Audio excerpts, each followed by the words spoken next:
네, 71쪽에 1번을 한번 보겠습니다. 문제는 다 읽어봤죠?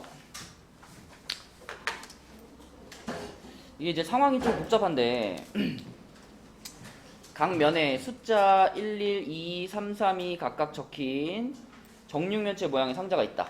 그러니까 일종의 주사위인데 1, 2, 3, 4, 5, 6이 적힌 게 아니라 1, 2, 3만 적혀 있는 거고 대신 1, 2, 3이 나올 확률은 같은 거죠. 그쵸? 1, 2번, 2, 2번, 3, 2번이니까 그럼 이 상자를 던지는 시행을 반복할 때 n번째 시행에서 바닥에 닿은 면에 적혀있는 수를 an이라고 했어. 이건 문제 상황을 잘 이해해야 돼요. 첫 번째 주사위를 던져가지고 나온 숫자를 A1이라고 하는 거죠. 그래서 만약에 그 A1을 S1이라고 부른대요. 그러니까 S라는 기호를 썼다는 건 이거 합의 의미를 가지고 있겠죠. 그쵸? 그래서 원래 A1과 S1은 원래 같은 거지. 수열에서도. 그치? 자, 그러면 n이 이제 2 이상이 되면 그때부터는 어떻게 생각하냐면 Sn-1과 an을 더한 게 5 이상이면 자, 무슨 말인지 모르겠으면 n에 2 넣어봐. n에 2를 대입해봐. 그럼 무슨 뜻이 돼요? S1 더하기 A2가 5 이상이면 라지 X는 2라고 하는 거고 시행을 멈추는 거야. 자, S1이 뭐였냐면 처음 던져서 나온 수였죠. A2는 뭐야? 두 번째 던져서 나온 수지. 그러니까 처음 던진 거랑 두 번째 던진 것의 합이 5 이상이 되면 거기서 시행을 멈춘다는 겁니다. 거기서 시행을 멈추고 그때의 X값은 2라고 하겠다는 거예요. 여기까지만 봐서는 약간 이게 뭐지? 이럴 수 있는데 하나 더 봐봐. 자, 만약에 그 밑에 줄에 있는 거 S1 더하기 A2가 5보다 작으면 이때는 어떻게 하냐면 S2를 S1 더하기 A2라고 하고 시행을 계속 이어나가는 거예요. 그러니까 시행을 계속 이어나간다는 건 한 번 더 던진다는 얘기지. 그치? 그러면 주사위를 한 번 더 던지면 그건 이제 n이 3이 되는 상황이겠죠. 그쵸? 어서와. n이 3이 되는 상황이야. 자, 그러니까 처음 두 번째까지 던져가지고 뭐야 이거 무대기로 나갔다 왔어. 처음 두 번째 던져가지고 5보다 커지게 되면 두 번째만의 시행이 끝나는 거고 x값은 2가 되는 거고 만약에 두 번째 던진 것까지 합이 5를 넘지 않는다면 그 둘의 합을 S2라고 하고 S2니까 첫 번째 항과 두 번째 항을 더한 거겠죠? 그걸 S2라고 하고 주사위를 또 던진다는 거예요. 세 번째 값을 찾는다는 거예요. 그러면 세 번째 값을 찾는다. 그럼 n에다 3을 한번 넣어봐. n에다 3을 집어넣으면 S2랑 A3를 더한 게 5 이상이면 x를 3이라고 하고 시행을 멈추는 거고요. 만약에 S2랑 A3를 더한 게 5보다 작으면 그러면 또 S3를 S2 더하기 A3라고 하고 시행을 계속하는 거예요. 그러니까 복잡하게 말했는데 결국 이게 뭐냐면 주사위를 계속 던져가지고요. 5 이상이 될 때까지 주사위를 던진다는 거야. 그리고 그때까지 주사위를 몇 번 던졌느냐 그 횟수를 라지 X라고 하겠다는 겁니다. 그쵸?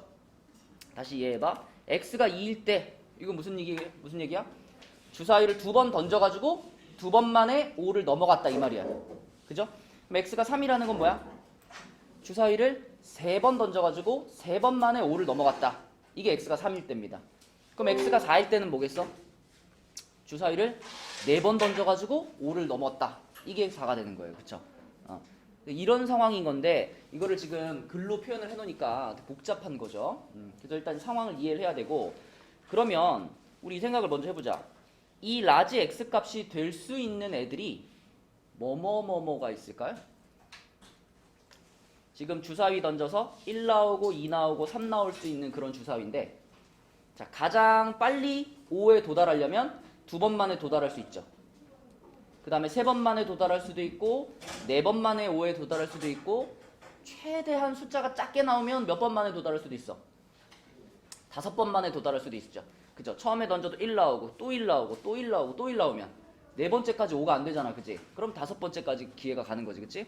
그래서 우리는 이 상황에서 지금 x 값이 가질 수 있는 값은 x가 가질 수 있는 값은 2, 3, 4, 5까지겠구나 이렇게 생각할 수 있습니다. 아무리 재수가 없어도 5번 던지면 5는 무조건 되죠. 그쵸? 1111만 나오더라도 최대 5까지 갈 수가 있고요. 자, 그랬을 때의 확률을 지금 이제 구해봐야 되겠지, 그치? 자, 그때 확률을 지금 구해보고 싶어. 그래서 요걸 요렇게 한번 생각해 볼게요. 어차피 주사위 던져가지고 1, 2, 3, 1, 2, 3밖에 안 나오니까 첫 번째 시행과 두 번째 시행의 상황을 이렇게 써볼게요. 해가지고 이렇게 잘라가지고 요게 1차 시도, 요게 2차 시도 해서 1차 시도에 나올 수 있는 숫자 1, 2, 3, 2차 시도에 나올 수 있는 숫자도 1, 2, 3. 그럼 그랬을 때 여기다가 이제 그 합을 한번 적어볼게요. 1차와 2차의 합. 그러면 2 나오고 3 나오고 4 나오고 3, 4, 5. 그 다음에 4, 5, 6. 자, 이렇게 9칸이 만들어지겠지. 자, 그러면 여기 지금 x가 2일 때의 확률 있죠. 요것은 단 2번 만에 5, 그 합이 5 이상이 되는 경우를 말하는 거잖아. 그쵸? 그러면 요 중에서 요게 지금 첫 번째 시도와 두 번째 시도까지 합을 써놓은 거니까, 그치? 요 중에서 요놈, 요놈, 요놈 이렇게 셋이 지금 5를 넘어갔잖아. 맞죠? 그러면 이 9개가 나올 확률은 모두 동일하니까, 그치? 9가지 중에서 3가지가 여기에 해당된다라고 볼 수 있겠죠. 맞니? 그러니까 여기 첫 번째 칸의 확률은 뭐라고 쓰면 돼? 3분의 1이라고 쓰면 되겠죠. 주사위를 2번 던져가지고 2번 만에 5 이상의 눈이 나올 확률, 네, 그것은 3분의 1이 되겠고요. 자, 그 다음에 이제 3을 잘 계산하면 돼요. 3. 혜빈아, 3이 되려면 일단 5나 6이 나와선 돼요, 안 돼요? 안 되죠. 이렇게 돼버리면 2번 만에 끝나버리니까. 그죠? 세 번째 기회가 주어지려면 2나 3이나 4가 나와야 되겠지. 자, 만약에 2가 나왔다고 생각해 봅시다. 그러니까 첫 번째, 두 번째 시도까지의 합이 2야. 2가 될 확률은 얼마죠? 9가지 중에서 2는 딱 하나잖아. 그치? 그럼 그렇지. 9분의 1이죠.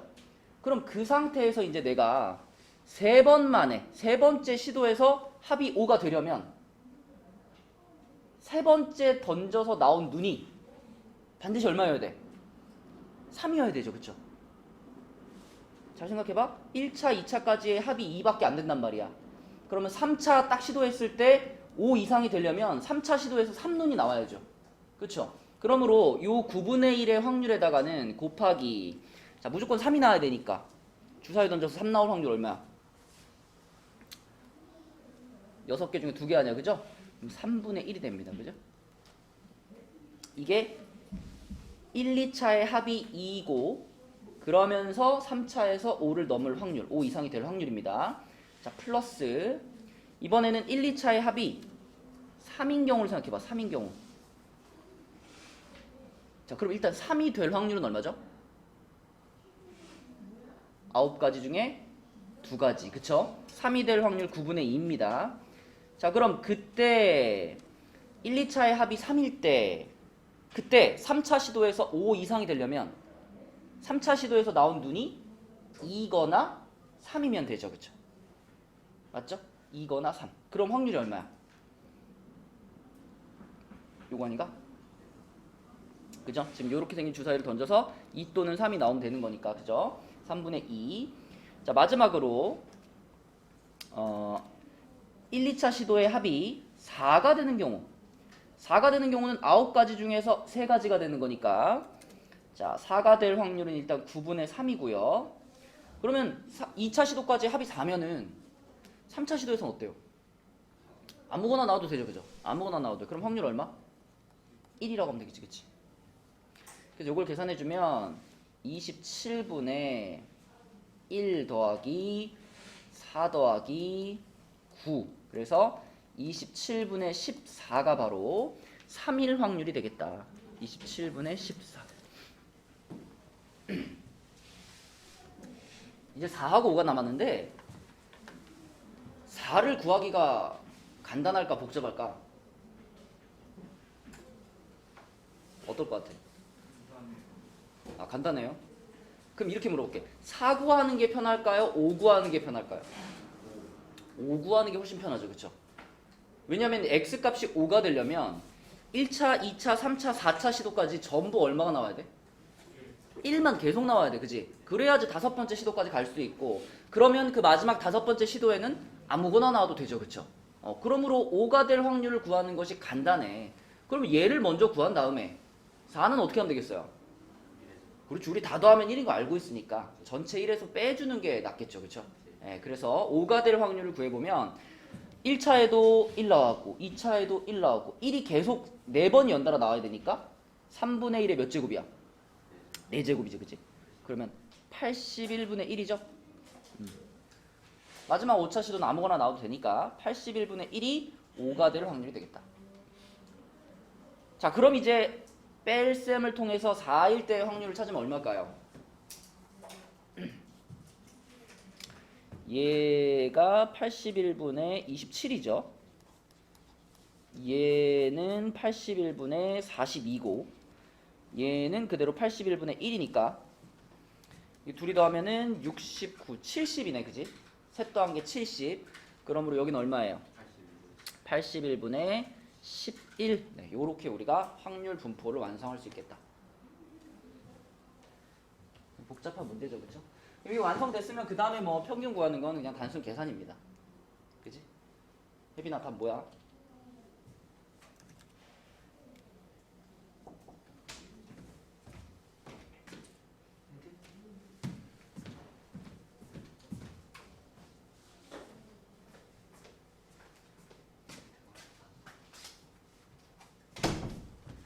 아, 혜빈이 다 풀어놨던 거 아니었어? 여유있게 앉아있길래 다 풀어놓은 줄 알았지. 자, 몇 번인가요? 답 알고 있는 사람 얘기해주세요. 2번, 네, 2번입니다. 그쵸? 확률 분포만 잘 완성을 시키면 뭐 그 다음에 계산은 단순했다. 자, 그 다음에 2번으로 내려가 볼게요. 2번. 자, 2번은 A에서 B로 가는 1대1 대응 함수 1, 2, 3, 4에서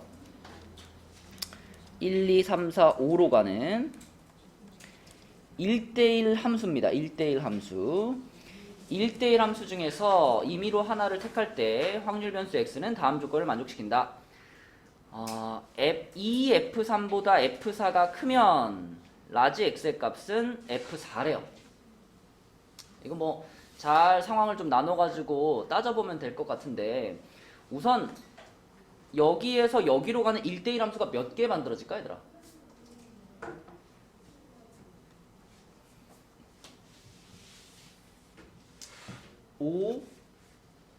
5P4죠. 그죠? 5P4 몇 개 만들어져?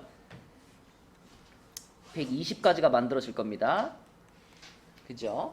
그 중에서 하나를 택할 때 확률 변수 x가 이렇게 된다 그랬는데, 요 첫 번째 식에서는 우리가 x 값을 F4의 값으로 볼 거니까 얘를 기준으로 한번 생각을 해보자. 자, 첫 번째 경우에 이 F3보다 F4가 더 클 때, 요거 1대. 그러면 우선 F4가 최소한 얼마는 돼야 될까요? 이걸 만족하려면 F4가 최소한 3은 돼야 되죠. 그죠? 얘가 아무리 작아도 1이니까. 그죠? 요건 2고 그보다 크려면 최소 3은 돼야 돼. 그러면 F4가 3일 때, F4가 3일 때, 그러면은 F3은 무조건 얼마가 돼야 돼? 이걸 만족하려면 무조건 1이 돼야 되는 거죠. 그죠? 그 다음에 F4가 4면 어때요? F4가 4여도 F3은 1밖에 안 되죠. 그죠? 2가 되면 같아지니까. 그 다음에 F4가 5일 땐 어때? F3은 1도 되고 2도 되고. 맞니? 그지?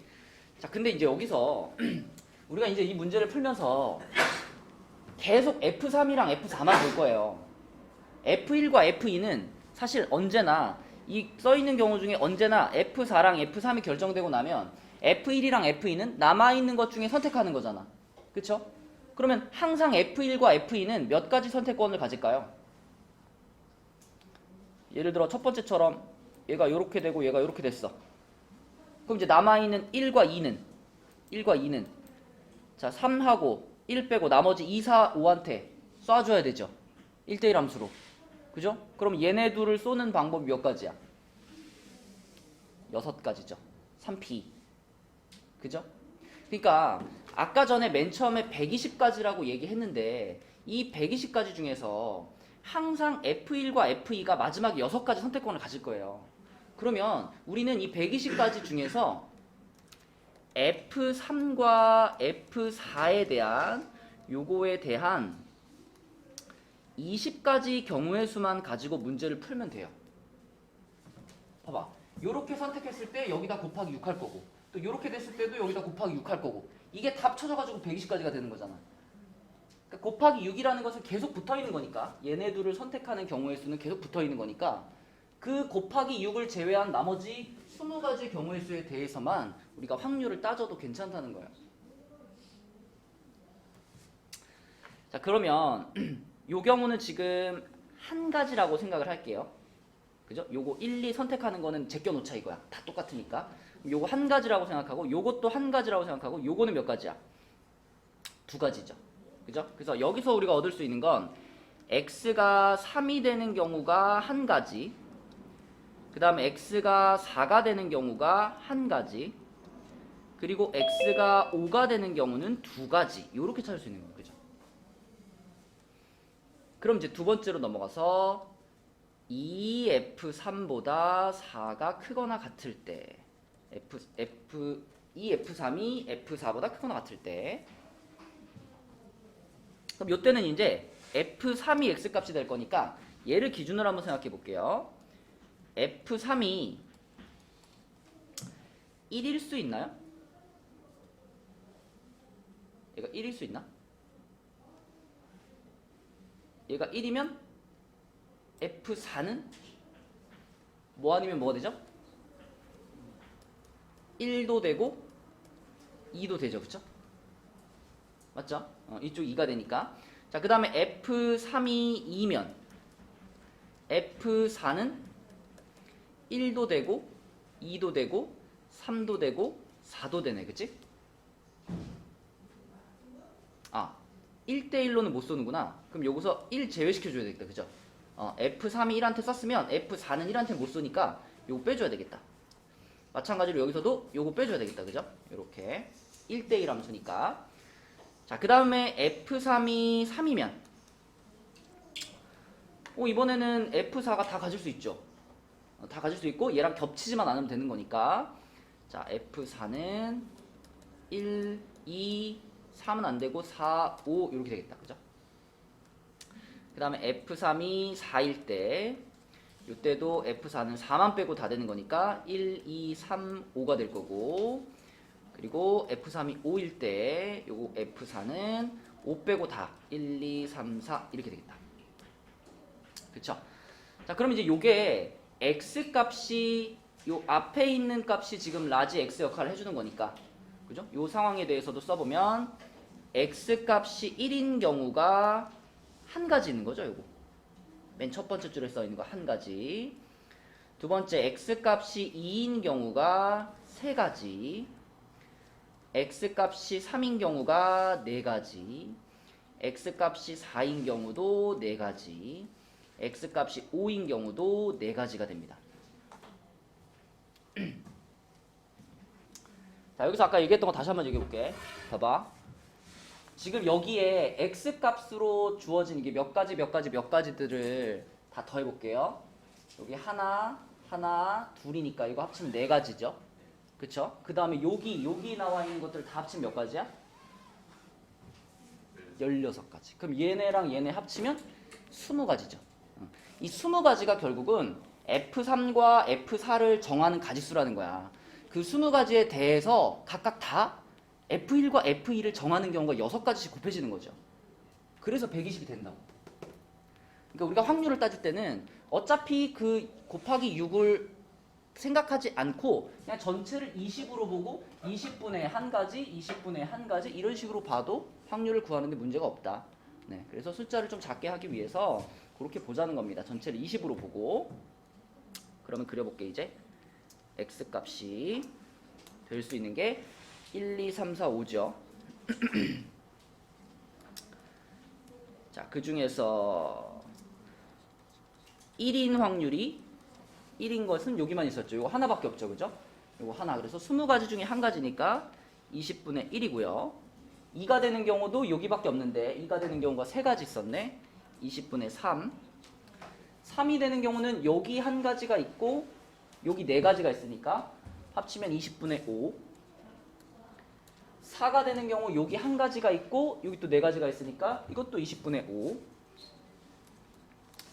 5가 되는 경우는 여기 2가지가 있고 여기 4가지가 있으니까 20분의 6이 되겠네. 그치? 요렇게 우리가 확률 분포를 완성할 수 있다. 그쵸? 그럼 이제 그랬을 때 요거의 값을 물어봤는데 종원아, 이거는 우리가 어떻게 바꿀 수 있지?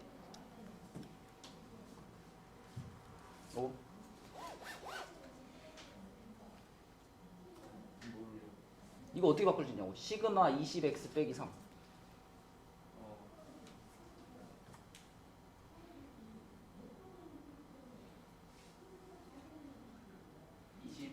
(20) 시그마 마이너스 3 마이너스 60. 네? 20 시그마 x. 뭐 이렇게 핸드폰 열심히 봐. 저 이걸로 보고 있었어요. 아, 그걸로 접속해서 보고 있어? 여기 뒤에 마이너스 3 영향 있어 없어? 없어요. 없는 거 알죠? 그죠? 그리고 시그마니까 앞에 곱해져 있는 숫자 그대로 나오는 거잖아.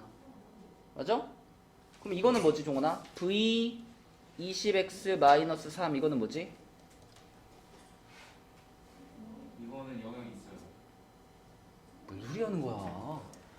야, 씨, 모른다 그래. 아는 척 하지 말고. 어? 뭘 찾아봐. 얘들아, 아, 우리 혜지가 한 수 알려주자. 자, 혜지야. 평균 20x 마이너스 3 요거는 뭐랑 같죠? 20 곱하기 2x 마이너스 3 이거랑 같지? 평균의 경우에는 곱하기와 빼기, 더하기 빼기 영향 그대로 받는 거죠. 그죠? 근데 분산은 어때요? 일단 마이너스 3의 영향은 안 받고 앞에 곱해져 있는 숫자의 영향만 받는데 이것도 어떻게 받아? 제곱배로 받죠. 그죠? 그럼 뭐라 그래야 돼? 20제곱가 400 곱하기 vx 이거지 종원아. 기억나? 그 다음에 시그마 20x 마이너스 3 이 문제에 있는 요거 같은 경우는 역시 마이너스 3의 영향은 안 받고 20의 영향만 받는데 요거 시그마니까 원래 절대값 씌우는 거죠. 이렇게 절대값 씌우는 거. 어차피 지금은 20이니까 그냥 20 시그마 x 이렇게 보면 되겠다. 그죠? 그래서 요 표에서 시그마 x 계산해가지고 시그마 x 계산해가지고 거기다가 20배 해주시면 됩니다. 찬우 시그마는 어떻게 구해? 분산 구해서 루트 씌우죠. 분산은 어떻게 구하는데? 제곱의 평균 빼기 오케이, 그죠? 제곱의 평균 빼기 평균의 제곱으로 계산해서 분산 구하고 거기다 루트 씌운 다음에 20배 하면 답입니다. 그죠? 답 뭐니? 알고 있는 사람 알려줘. 기주 알아? 몰라? 진원이? 2번. 네, 2번입니다. 그쵸? 나머지 내용은 단순 계산이니까. 자, 이제 3번 할게요. 3번까지 하고 오늘 일단 7강을 나갈 거니까 7강을 나가고 나서 시간이 되면은 6강의 레벨 3도 저번에 남겨놓은 거 6강의 레벨 3도 해볼게요. 자, 지금은 일단 71쪽에 3번 풀겠습니다.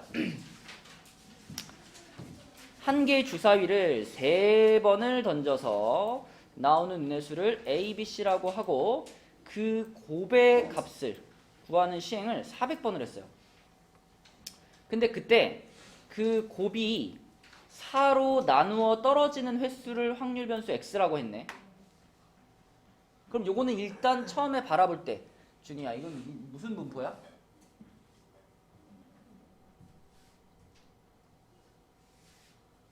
뭔가 어떤 행동을 지금 400번을 했대잖아. 뭘로 바라봐야 돼? 독립시행이라기보다는 전체의 어떤 상황을 봐야 되니까 B로 봐야 되는 거 아니에요? B? 그죠? 이건 일단 이항분포로 바라봐야지. 이항분포인데 400번을 시행했으니까 앞에는 400이고, 자 여기에 이제 이 뒷자리에 올 것이 뭐냐면 주사위를 3번 던져서 나오는 눈의 수를 다 곱했을 때 그 곱이 4로 나누어 떨어질 확률이죠. 그쵸? 그쵸? 주사위를 3개를 던져서 3번 던져서 나온 수의 곱이 4로 나누어 떨어질 확률이 여기 들어가주면, 그쵸? 그러면 이 상황을 나타내는 이항분포가 될 거다. 근데 상식적으로 주사위를 그 3번 던져가지고 나온 눈의 수를 이렇게 곱했을 때 이 곱이 4의 배수가 될 확률이 클까요? 안 될 확률이 클까요? 안 될 확률이 클까요?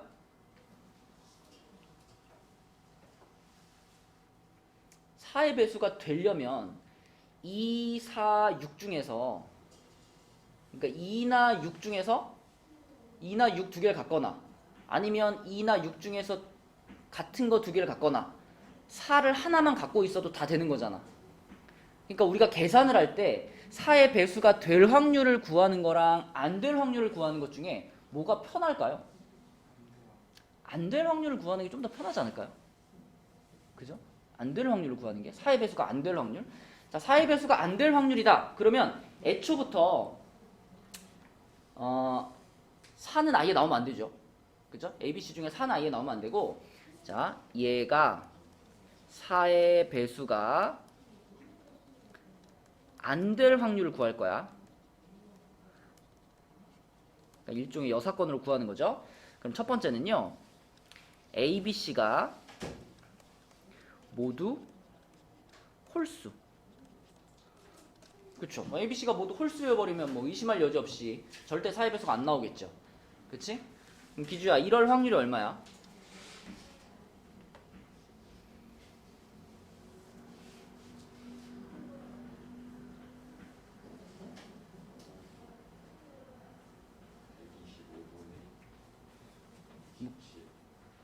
예?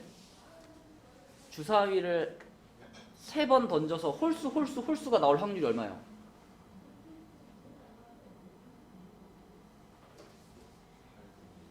8분의 1이지. 8분의 1. 그죠?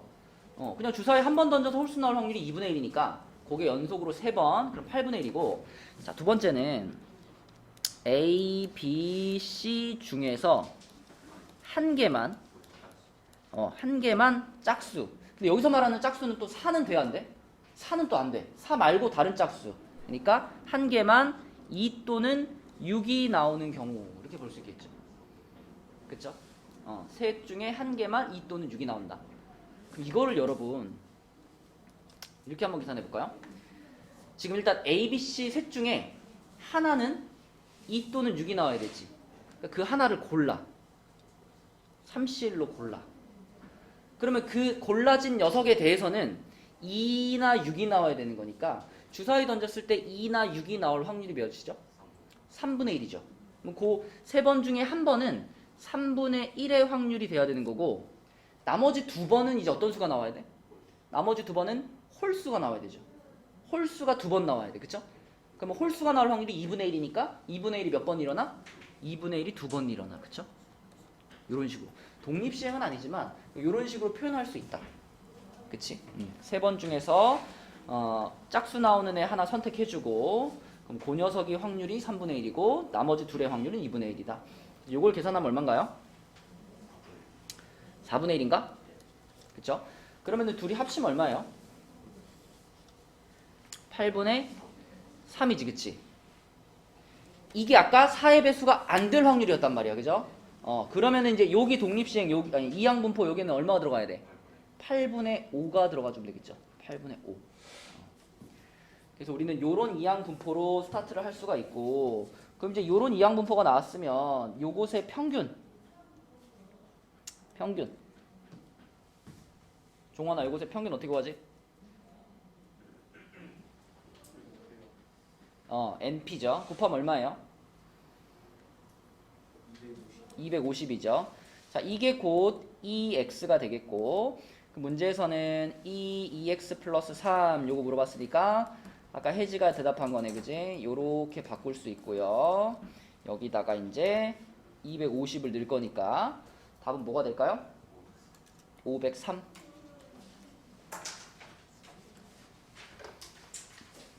이렇게 볼 수 있겠네, 그지? 자, 그래서 5강의 레벨 3 문제들을 풀어봤고요. 오늘은 7강을 진도를 나가겠습니다. 7강. 마지막 그 통계적 추정 요 단원이다. 통계적 추정. 88쪽입니다. 마지막 단원입니다, 이게.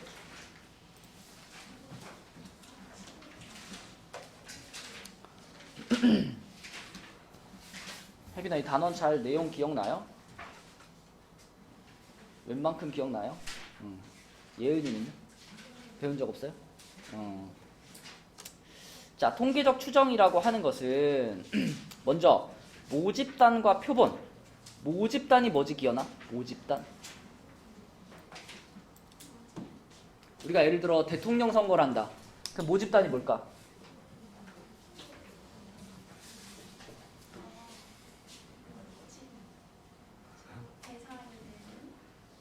모집단이라고 하는 것은 전 국민이 투표를 했을 거 아니야, 그지?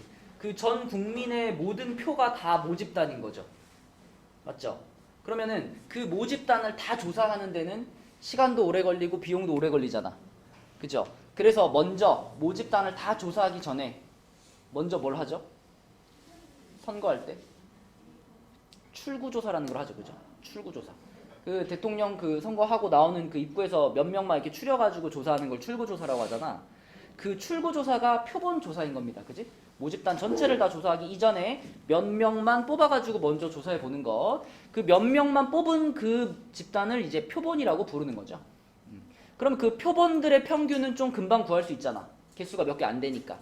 그치? 그러면 그 표본을 이용해 가지고 아, 모집단의 결과는 어떻겠구나 이렇게 이제 추측해 보는 것이 모집단과 표본 사이의 관계죠. 표본이 갖는 의미는 그런 거지. 그래서 모집단에서 표본을 뽑는 것을 추출이라고 하고, 모집단을 다 조사하는 걸 전수조사, 표본만 조사하는 걸 표본조사 이렇게 말하죠. 그리고 표본이 몇 개의 대상을 포함하고 있느냐, 그게 이제 표본의 크기가 되는 거고요. 그럼 여러분, 표본의 크기가 크면 클수록 정확도는 어떨까? 정확도는 높아지겠지. 그쵸? 근데 표본의 크기가 또 너무 커져 버리면 표본 조사를 하는 의미가 없죠. 그만큼 비용이 올라갈 테니까. 그쵸? 그래서 적절한 크기를 갖는 표본을 추출하는 것이 중요하고요. 자, 내려가서 모 평균과 표본 평균 그랬는데, 자, 이제는 이 개념을 혼동하는 사람이 없을 건데, m하고 뭐 시그마 제곱하고 시그마 이런 건 우리가 흔히 쓰던 원래 평균, 분산, 표준 편차의 기호죠. 그것들을 이제부터는 모 평균, 모 분산, 모 표준 편차 이렇게 이해할 거다. 전체 집단에 대한 기호라고 생각할 거예요.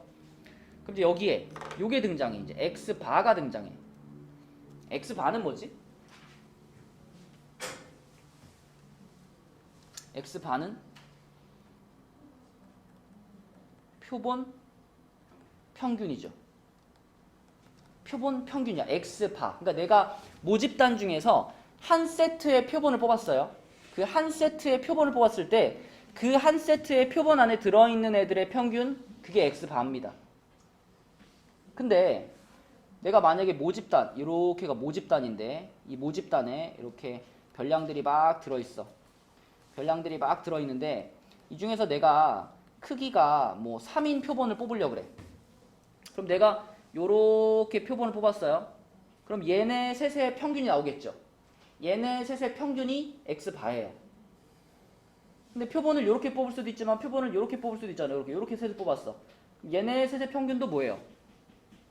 이것도 X바예요. 얘네들의 X바와 얘네들의 X바가 같을까? 다르죠. 그러니까 X바의 값은 여러 가지가 나올 수 있는 거야. 그죠? 하나의 모집단 안에서도 표본을 어떻게 뽑느냐에 따라서 얘네들의 X바 다르고 얘네들의 X바 다르고 X바는 다 다르게 나오는 거예요. 그죠? 근데 이건 뭐지? 이건 뭐야 이거? 이거? 뭐라고 읽어야 돼 이거? 표본 평균의 평균이죠. 그쵸? x바가 표본 평균이랬잖아. 그것의 평균이야. 그럼 이 표본 평균의 평균은 어떨까요? 표본 평균의 평균은 항상 누구랑 같아? m, 모평균과 같다. 요게 정해져 있는 거예요. 그쵸? 혼동하시면 안 됩니다. 이렇게 하나의 표본만 뽑아가지고 얘네들의 평균을 x바라고 하는 거고, 그럼 이제 여기서 우리가 얻을 수 있는 x바의 값들이 많을 거 아니야. 그 여러 가지 x바의 값들을 다 구해서 그 x바의 값들을 다시 평균을 내면 그게 표본 평균의 평균이고 그게 모평균과 같은 거예요. 그죠? 그래서 요 개념 헷갈리지 마시고 기계적으로 풀다 보면 요거는 이게 디테일하게 물어보면 대답 못한단 말이에요. 그래서 요것과 요것의 차이를 정확히 알았으면 좋겠고, 그다음에 요 페이지에 있는 내용 중에 여기 2번하고 3번 이건 몰라도 됩니다. 요것만 잘 알고 있으면 돼요. 요것만 잘 알고 있으면 되고, 뭐 표본 분산, 뭐 표본 표준 편차 이런 것들은 문제 나오지 않아요. 1번만 잘 기억하고 있으면 된다. 표본 평균만. 자, 그 다음에 밑에 내려보면 방금 말한 것처럼 x반은 이미 추출된 표본에 따라 여러 가지 값을 가질 수 있어. x반은 다양하게 나와. 그래서 x바 또한 하나의 확률 분포를 띌 거다. 그래서 x가 이렇게 정해져 있을 때 크기가 2인 표본을 뽑아가지고 그 표본들의 표본 평균을 다 구해보니 그 표본 평균들이 또 이런 분포를 띈다는 겁니다. 이렇게. 그죠? 그래서 x에서부터 x바의 분포를 다시 이렇게 찾아낼 수 있다. 그럼 여러분 이제 이런 얘기를 할 수 있는 거야. 찬우야, 요 표에서 평균 낸 거랑 요 표에서 평균 낸 건 어떨까? 이게 무슨 말이야? 여기서의 평균이 x의 평균이죠. 모평균이죠. 여기서의 평균은 뭔데? 표본 평균이야? 이 표에서의 평균? 표본 평균의 평균이야. 그쵸? 이 표에서의 이 1, 1.5, 2, 요 하나하나의 값들이 표본 평균이야. 그럼 이 표에서 다시 이제 뭐 1 곱하기 9분의 1 더하기 1.5 곱하기 9분의 2 뭐 이딴 식으로 계산하면은 얘네들의 평균이 나올 거 아니야. 그거는 표본 평균의 평균인 거지. 그치? 그럼 그거는 모평균하고 어때야 돼? 이건 같아야 되는 거예요. 그죠? 그래서 이 표에서 평균 구한 거랑 이 표에서 평균 구한 것은 같을 거야 까지 여러분들이 알고 있다. 그지? 처음에 배우면 좀 헷갈릴 수 있죠. 근데 이제는 몇 번 했으니까 이 개념 헷갈리시면 안 되고, 자, 다음 페이지에서 우리 89쪽에 2번 한번 해볼게요. 2번. 자, 모집단의 확률 변수 x의 확률 분포를 표로 나타내면 이렇게 된다. 여기서 크기가 3인 표본을 이미 추출하여 구한 표본 평균을 x바라고 할 때 x바가 3일 확률. 자, 여러분은 1과 3과 5 중에서 자유롭게 3개를 선택할 수 있어요. 중복을 허락해서. 그러면 그때 그 고른 3개의 평균이 3이 되는 경우가 뭐가 있을까? 내가 1, 3, 5 이렇게 고르면 어때요? 평균 3 되죠? 또는 순서를 좀 바꿔가지고 뭐 3, 1, 5 이렇게 골라도 평균 3 되죠? 그러니까 1, 3, 5가 하나씩 들어가도록 뽑으면 무조건 평균 3 되지. 이게 몇 가지 있을까? 1, 3, 5를 배열하는 거니까 6가지 있겠지. 그치? 6가지가 있을 거고요. 그럼 1, 3, 5가 들어가는 경우 말고 또 평균이 3 되는 경우 뭐 있죠? 3, 3, 3 이렇게 뽑아도 평균 3 되죠. 그치? 그러니까 우리가 지금 1, 3, 5를 가지고 표본을 뽑는다라고 했을 때 그 표본의 평균이 3이 되는 경우가 요 6가지랑 요거 1가지에서 총 7가지가 있는 거야. 근데 1, 3, 5가 뽑힐 확률과 3, 3, 3이 뽑힐 확률은 같을까요? 다를까요? 달라요. 그죠? 1, 3, 5가 뽑힐 확률은 1이 뽑힐 확률이 얼마지? 2분의 1에다가 3이 뽑힐 확률이 8분의 1에다가 5가 뽑힐 확률 8분의 3이지. 그리고 그것들을 순서 배열하는 게 6가지니까 곱하기 몇 할까? 곱하기 6 해야 되겠지, 그치? 그게 요런 식으로 표본이 선택될 확률인 거고요. 플러스 333이 뽑힐 확률은 얼마야? 8분의 1의 세제곱이겠지, 그치? 이건 뭐 순서 배열할 거 없으니까 그냥 요거죠. 그러면 이걸 계산한 결과가 바로 x바가 3이 될 확률인 겁니다. 그죠? 내가 표본을 추출할 때 그 표본의 평균이 3이 되도록 표본을 뽑을 확률.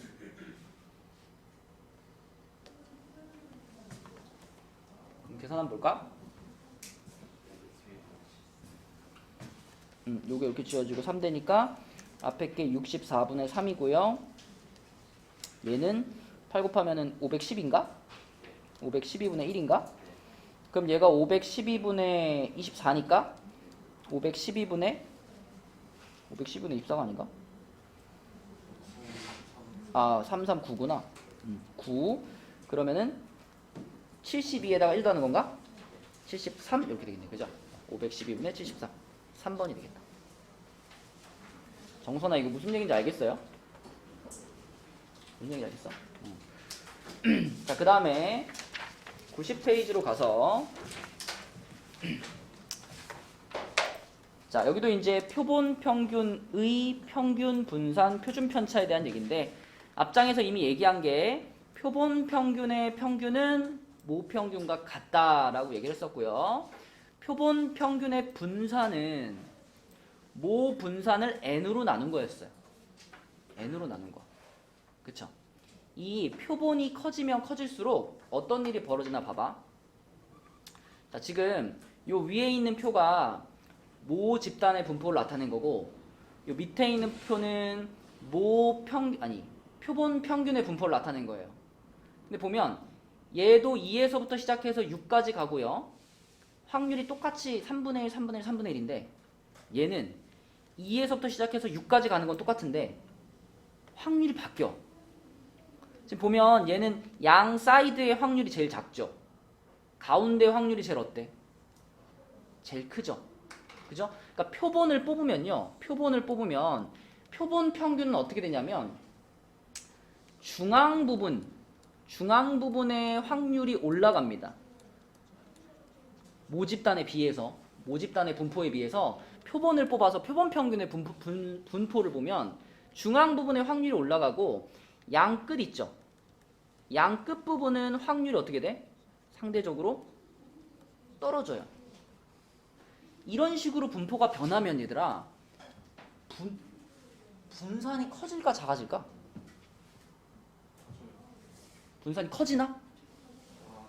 그치? 이 말은 다시 말하면 가운데 쪽으로 몰렸다는 얘기잖아요. 가운데 쪽은 많아지고 사이드 쪽은 내려갔다는 얘기, 적어졌다는 얘기잖아. 그죠? 그렇게 되면 평균 주변으로 더 몰려드는 거니까 이건 분산이 어떻게 되는 효과가 있어? 분산이 작아지는 효과가 있는 거예요. 그쵸? 그래서 요런 결과에 의해서 분산이 작아질 거고요. 이런 현상은 지금은 크기가 2인 표본이었지. 이 크기가 커지면 커질수록 점점 더 심해집니다. 그래서 표본의 크기가 커지면 커질수록 점점점 분산은 작아지게 돼요. 그래서 그것을 이제 우리가 식으로 나타낼 수 있는 게 요런 거였지, 그지? x바의 분산은 모 분산을 n으로 나눈 값이에요. 그지? 그러니까 n이 커지면 커질수록 분산이 점점 작아지는 거예요. 그지? 이런 얘기를 할 수 있고요. 자, 그 다음에 얘는 뭐 당연히 여기다 그냥 그 루트만 씌운 거니까 뭐 별 의미가 없고 분산만 잘 기억하면 되겠다. 이 페이지에는 이 내용만 잘 보면 되겠고요. 넘겨볼게요. 91쪽에 여기는 4번 보겠습니다. 네. 91쪽의 4번은 모집단의 확률 분포, X의 확률 분포를 표로 나타내면 이렇게 생겼는데 크기가 2인 표본을 이미 추출하여 구한 표본 평균 X바에 대해서 X바가 2가 될 확률이 32분의 7이래요. 자, 그럼 지금도 한번 따져봅시다. 1, 2, 3 중에서 크기가 2인 표본을 추출했어요. 그랬을 때 x바가 표본 평균이 2가 되는 경우 몇 가지 없죠? 그죠? 내가 이 중에서 두 개를 골라가지고 그 두 개의 평균이 2가 되는 거니까 1, 3을 고르거나 아니면 3, 2를 고르거나 아니면 2, 2를 고르거나 이렇게 세 종류밖에 없죠. 표본 평균이 2가 되는 경우는. 그죠? 자, 그럼 1, 3을 골랐다는 것은 1을 고를 확률 8분의 1에다가 3을 고를 확률 B죠. 요거를 곱한 것이 1, 3이라는 표본을 고를 확률이 되는 거고요. 3, 1은 앞뒤 순서만 바뀐 거죠. 그죠? 요렇게 되는 거고 2, 2는 뭐예요? A제곱이지. 그치?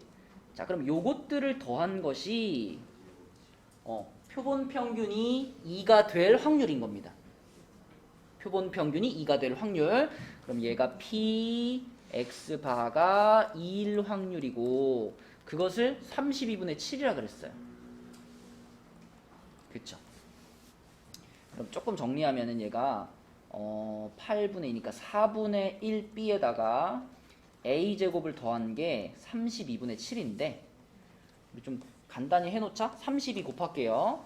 그럼 8B 플러스 32A제곱은 7 이렇게 만들어 놓을 수 있겠지. 그치?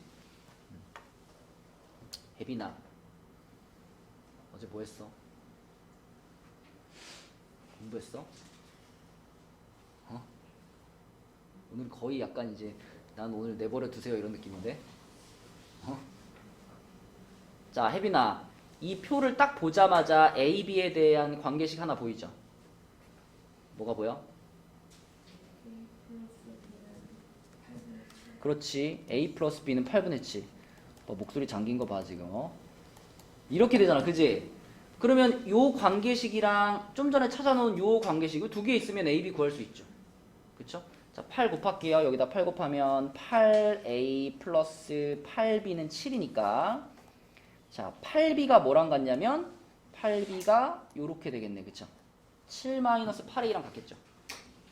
집어넣자. 여기다가 집어넣으면은 7 마이너스 8A 플러스 32A 제곱이 7이니까요.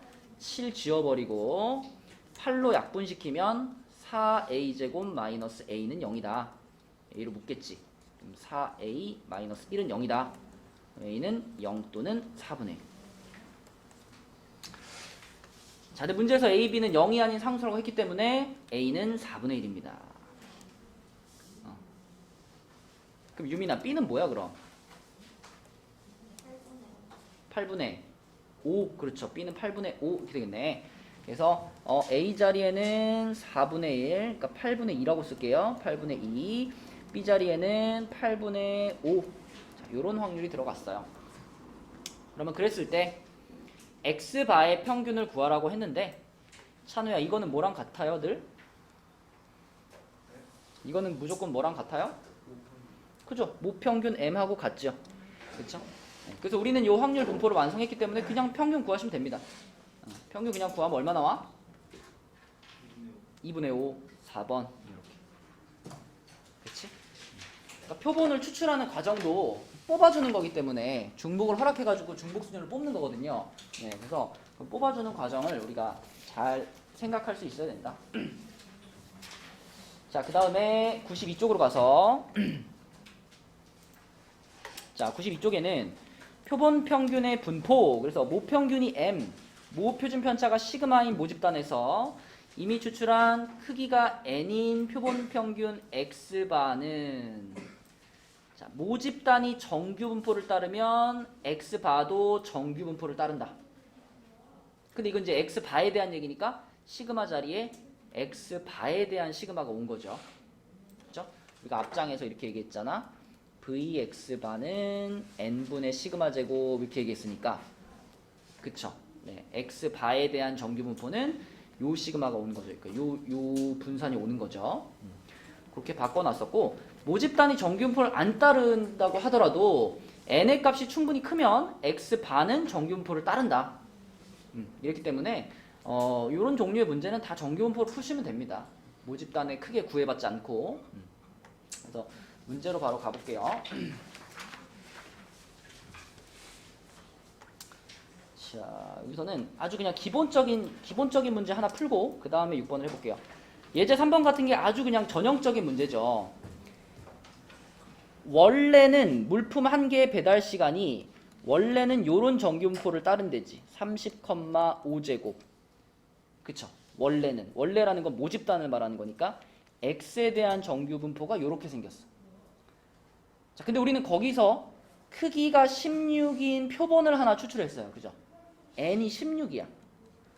n이 16인 표본을 추출했어. 자, 그러면은 원래 모집단이 정규분포를 따르고 있었으니까 x 봐도 정규분포를 따르겠죠. 평균은 그대로 가면 되고. 자, 분산은 뭘로 나눠줘야 돼? n으로. 그죠? 표본의 크기 n으로 나눠줘야 되니까 16분의 25가 되니까 4분의 5의 제곱이라고 써주면 좋겠죠. 그래서 이 정규분포는 누구에 대한 정규분포야? x바에 대한 정규분포다. 이렇게 표시하고 문제를 풀었었지. 그럼 이제 우리는 이 아래에 있는 정규분포를 가지고 32분 이상일 확률을 구하면 되는 거죠. 그렇죠? 네, 그래서 여기서 p x바가 32 이상일 확률이고요. 정규분포니까 당연히 표준화 시켜야 되겠지. 기주야, 표준화 시키면 이거 얼마 돼요?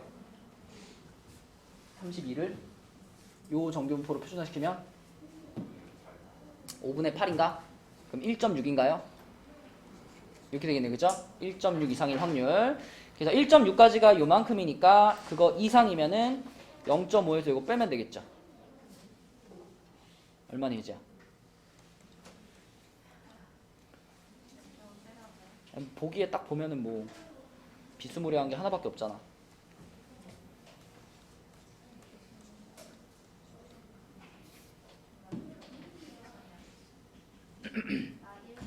그쵸? 얘밖에 될 만한 게 없죠, 그죠? 이렇게 푸는 것이 제일 이제 평범한 일반적인 문제였고요.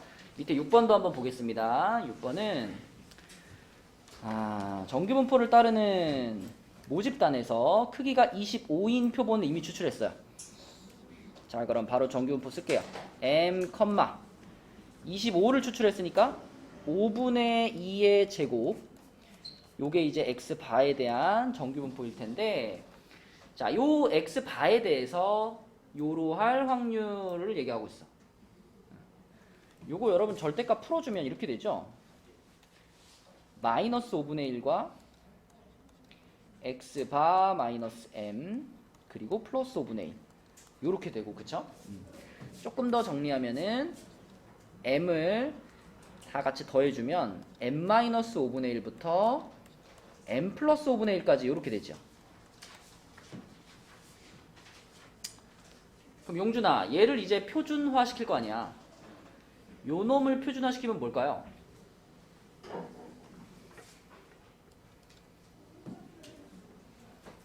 요 놈을 표준화 시키면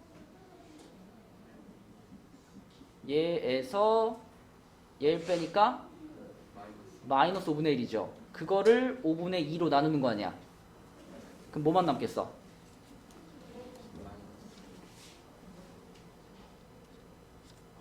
그쵸?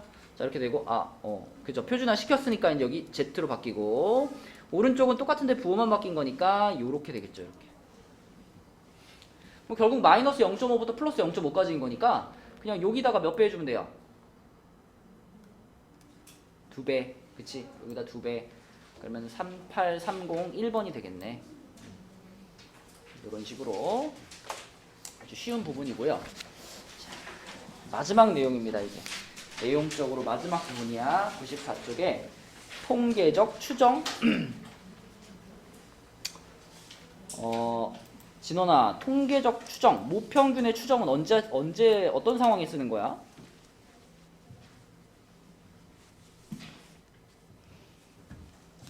나는 모집단 전체를 조사하고 싶지 않아서 하나의 표본만 추출해가지고 그 표본의 평균만 구했어요.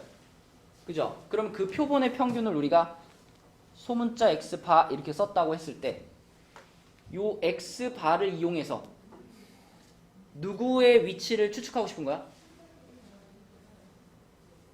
요 하나의 표본 평균을 이용해서 나는 모평균을 추측하고 싶은 거죠. 그죠? 아까 말한 선거에서 그 결과가 이런 거죠. 표본 조사를 통해서 모평균은 어디에 있을지 그거를 지금 조사하고 싶은 겁니다. 통계에서 우리가 보통 얘기하는 게 뭐 뉴스 보다 보면 뭐 그런 거 나오잖아. 뭐 신뢰도 몇 퍼센트에 뭐 오차 범위 어디까지 뭐 이런 얘기 나오잖아. 그런 게 다 표본을 가지고 조사를 했기 때문에 그 표본을 가지고 조사한 결과를 이용해서 그럼 모평균은 어디 있을까 이렇게 추측해 보는 거죠. 그쵸? 자, 그러면 우리가 늘 하는 게 신뢰도 95%의 신뢰 구간과 99%의 신뢰 구간이고, 일단 얘가 의미하는 것을 알아야 되겠지. 자, 우리가 x 바의 값을 하나 찾았어. 그러면 이 x 바의 값을 기준으로 해가지고 그 x 바의 값을 기준으로 해서 일정한 범위만큼 앞뒤로 이렇게 빼가지고 여기서부터 여기까지 이만큼을 우리는 신뢰 구간이라고 부르는 겁니다. 이 신뢰 구간 안에 이 모평균이 진짜로 들어갈 확률, 그 확률을 우리가 뭐라 부르는 거야? 신뢰도라고 부르는 거예요. 그러니까 이 구간을 넓히면 넓힐수록 신뢰도는 어떻게 될까요? 신뢰도는 떨어질까? 잘 생각해봐. 이 구간 안에 모평균이 들어갈 확률이거든. 그럼 구간을 넓게 잡으면 그 안으로 모평균이 들어갈 가능성은 그만큼 높아지는 거 아니에요? 그러니까 신뢰도가 높아질수록 신뢰 구간은 어떻게 될까요? 길어지는 거예요. 신뢰 구간을 졸라 길게 잡으면 모평균 무조건 들어오겠지. 그치? 그럼 신뢰도는 엄청 높아져요. 하지만 그렇게 구간을 넓게 잡아놓으면 그 넓은 구간이 무슨 의미가 있어? 그치? 그래서 그 보통 95%와 99%의 신뢰 구간 안에 모평균이 들어간다라고 가정을 하고 이제 요 두 가지를 제일 많이 활용을 해주는 거죠. 그치? 그래서 여러분 1.96과 2.58이라는 요 숫자는 익숙할 거예요. 95%에서는 무조건 1.96을 쓰는 거고 99%는 무조건 2.58을 쓰는데, 이제 문제에서 좀 계산을 편하게 해주기 위해서 이 숫자를 조금 편하게 바꿔주기도 하지만 기본적으로는 요 두 숫자가 95%와 99%의 신뢰 구간을 나타내는 숫자다. 그럼 이제 이런 느낌으로 한번 생각을 해볼게. 우리한테 m, n분의 시그마 제곱이라는 자, x 바가 이렇게 주어져 있어. 그럼 내가 요 표본 평균 중에서 이 표본 평균을 이용해 가지고 신뢰도 95%로 모평균의 위치를 추정해 보고 싶어요. 그럼 이런 거 아닌가? 요렇게 x바들이 분포가 되어 있을 때 여기가 m일 거고, 뭐 알파부터 베타까지를 또 끊었을 때 요 안에 그 모평균이 실제로 들어와 있을 확률, 그게 95%였으면 좋겠는 거니까. 그쵸? 자, x바가 px바가 알파 이상 베타 이하 요럴 확률을 구했을 때 그때 그 확률이 0.95였으면 좋겠다. 이렇게 출발할 수가 있는 거예요. 알파랑 베타 사이에 모평균이 들어올 확률이, x바가 들어올 확률이라고 봐도 돼요. m과 x바 사이의 거리를 보는 거니까. 그 x바가 들어올 확률이 0.95가 되도록 알파와 베타 값을 정한다라고 생각하는 거야. 근데 이거를 표준화 시켜보면, 알파를 표준화시키면 알파 마이너스 m을 얘로 나누는 거니까 n분의 시그마, 루트 n분의 시그마 이렇게 되겠고, 가운데는 표준화됐으니까 z가 될 거고, 여기는 루트 n분의 시그마에다가 베타 마이너스 m 이렇게 되겠죠. 그죠? 근데 이게 0.95가 되려면 어때야 되는지는 표준정규분포니까 우리가 표준정규분포 표를 보면 찾을 수 있단 말이에요. 표준정규분포 표에 보면 마이너스 1.96부터 플러스 1.96까지를 끊어줘야지 그게 0.95가 되는 거거든. 그러면 결국은 얘가 얼마가 돼야 돼? 얘가 1.96이 돼야 된다는 거야. 그죠? 얘가 1.96이. 그래서 얘가 1.96이 된다라고 생각을 하면 그때 베타가 뭔가 보세요. 베타가 뭔가.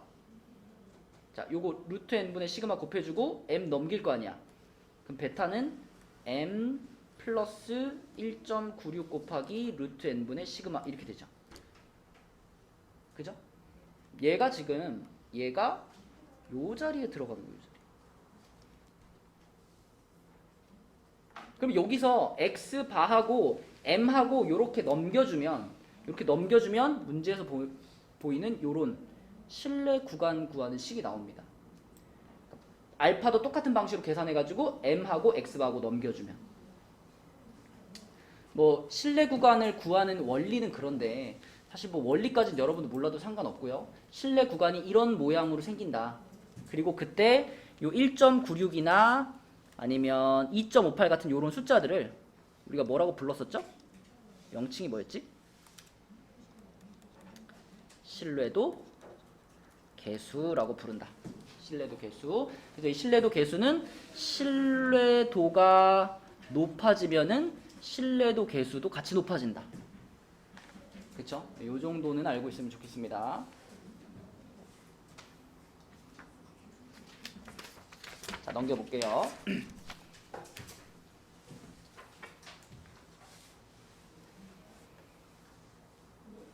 자, 95쪽에 실제로 이제 실내 구간을 구하는 문제. 자, 8번을 한번 볼게요. 8번. 8번은 어느 축구 리그에서 한 경기에 축구 선수 한 명의 이동 거리는 평균이 m, 표준 편차가 2km인 정규분포를 따른대요. 일단 이렇게 써주자. m, 2제곱. 요런 정규분포를 따르는데 이 축구 리그 선수 중에서 n명을 이미 추출해 가지고 구한 한 경기의 이동 거리의 표본 평균이 8.1이야. 그러니까 하나의 표본 집단을 만든 거죠. 하나의 표본을 뽑아 가지고 그 표본의 평균을 구해 본 게 8.1이에요. 그러면 이 8.1을 이용해 가지고 이제 8.1을 이용해서 한 명의 이동 거리의 평균 m에 대한 신뢰도 95%의 신뢰 구간을 지금 얘기하고 있어. 비주야. 좀 전에 신뢰도 95%의 신뢰 구간 구하는 식이 뭐였죠?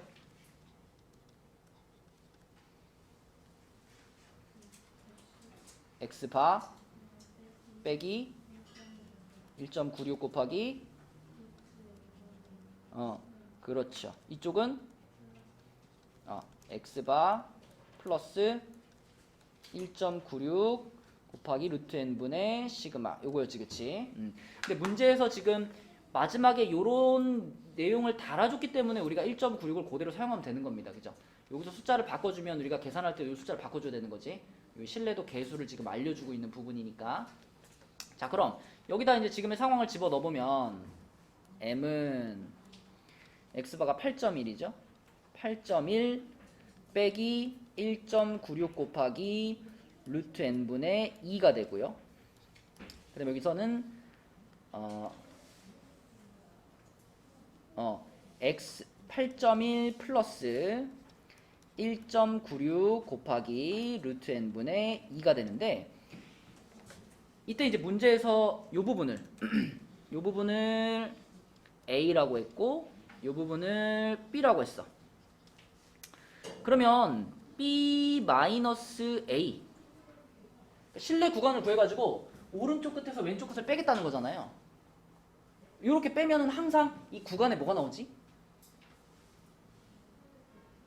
수직선에서 여러분 여기서부터 여기까지 한 다음에 이 값에서 이 값을 빼면 뭐가 나와요? 이 구간의 거리, 길이가 나오죠. 그죠? 그러니까 지금 이 b-a를 우리가 뭐라고도 불러요?